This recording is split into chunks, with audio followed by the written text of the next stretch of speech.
నిరుద్యోగుల ఐక్యత ఖబర్దార్ ప్రభుత్వమా విడుదల చేయాలి 2 లక్షల నిరుద్యోగులకు నోటిఫికేషన్లను విడుదల చేయాలి 2 లక్షల నోటిఫికేషన్లను నిరుద్యోగుల ఐక్యత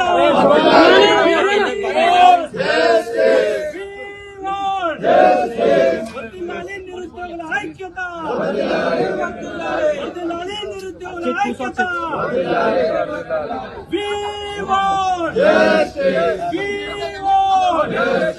విడుదల చేయాలి ఖాళీగా ఉన్న 2 లక్షల ఉద్యోగాలను వెంటనే విడుదల చేయాలి జాబ్ క్యాలెండర్ వెంటనే నిరుద్యోగుల జీవితాలతో చెలగాట మాడితే డిఎస్సి ఉద్యోగ నోటిఫికేషన్లు పోలీసు ఉద్యోగ నోటిఫికేషన్లను ఖబర్దార్ ప్రభుత్వమా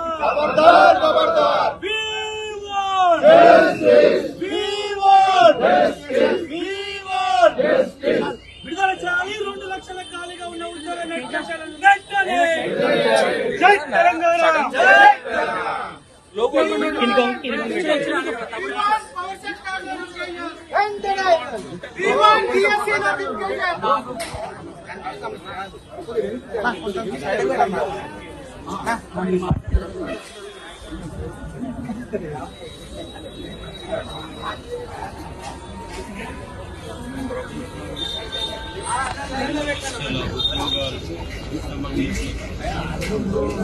సంవత్సరంలో కనీసం చెప్పేసి 2 ఏళ్ళు ఇవ్వడం లేదు. కనీసం మీరు ఏమంటే 2 లక్షలు ఎట్లాగా చెప్పలేదని 50,000 ఉద్యోగాలను ప్రకటించాలని డిమాండ్లో గత 12 రోజులుగా ఆమరణ నిరాహార దీక్షగా ప్రభుత్వానికి నిరుద్యోగుల పట్ల కనీసం చిత్తశుద్ధి కూడా లేదు.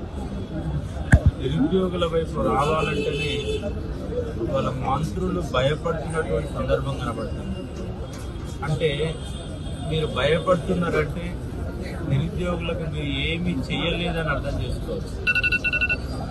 ఇవాళ గ్రూప్ 1 నోటిఫికేషన్ని మార్కెట్లో బజార్లో అమ్ముకున్న విధంగా అమ్ముకొని న్యాయ వ్యవస్థను కూడా ప్రభావితం చేసి వాళ్ళ ఉద్యోగాలను కట్టబెట్టే ప్రయత్నం చేస్తున్నారు.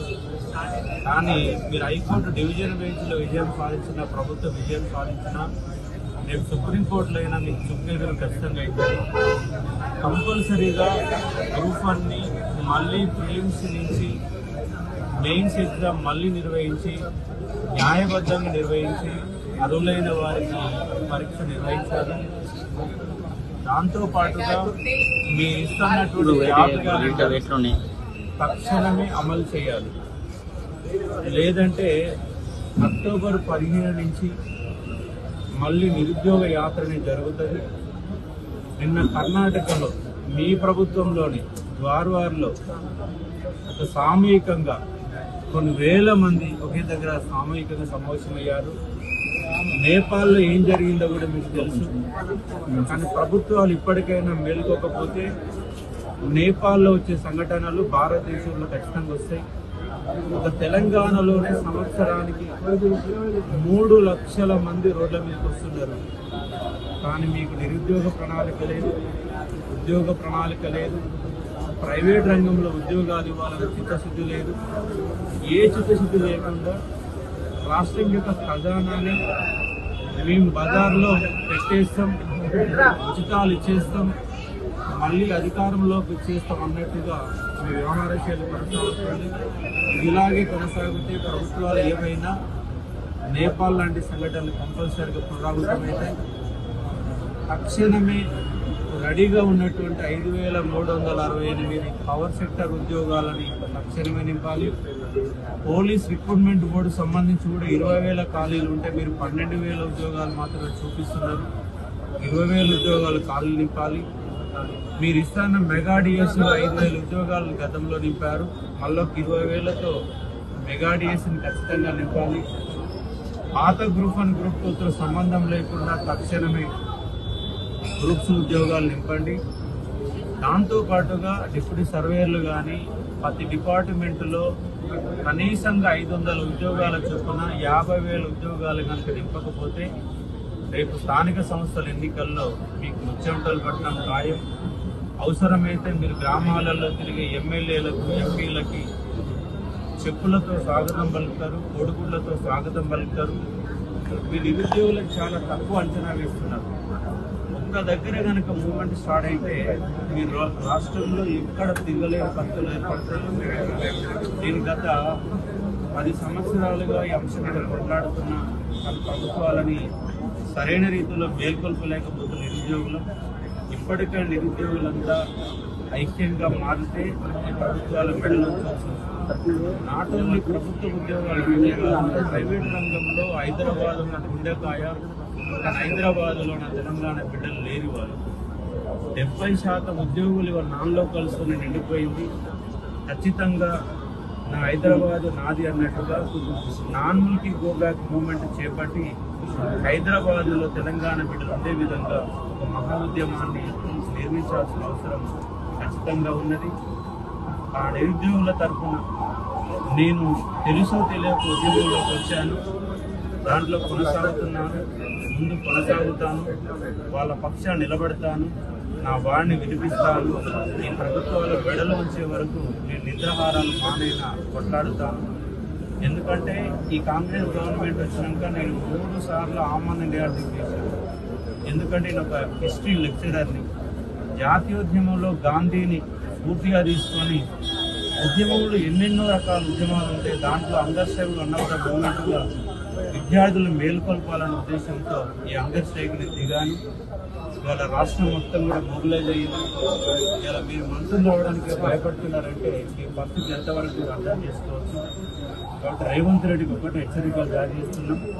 నీకు పరిపాలన చేయడం చేత కాదు, తక్షణం మీరు రాజీనామా చేసి వేరే వాళ్ళకి అప్పచెప్పండి, రాష్ట్రాన్ని అప్పల కుప్పగా మార్చొద్దని రేవంత్ రెడ్డికి హెచ్చరిస్తా ఉన్నాం. జీవో నెంబర్ 29ని ఖచ్చితంగా తొలగించాల్సిందే, జీవో నెంబర్ 46ని ఖచ్చితంగా తొలగించాల్సిందే.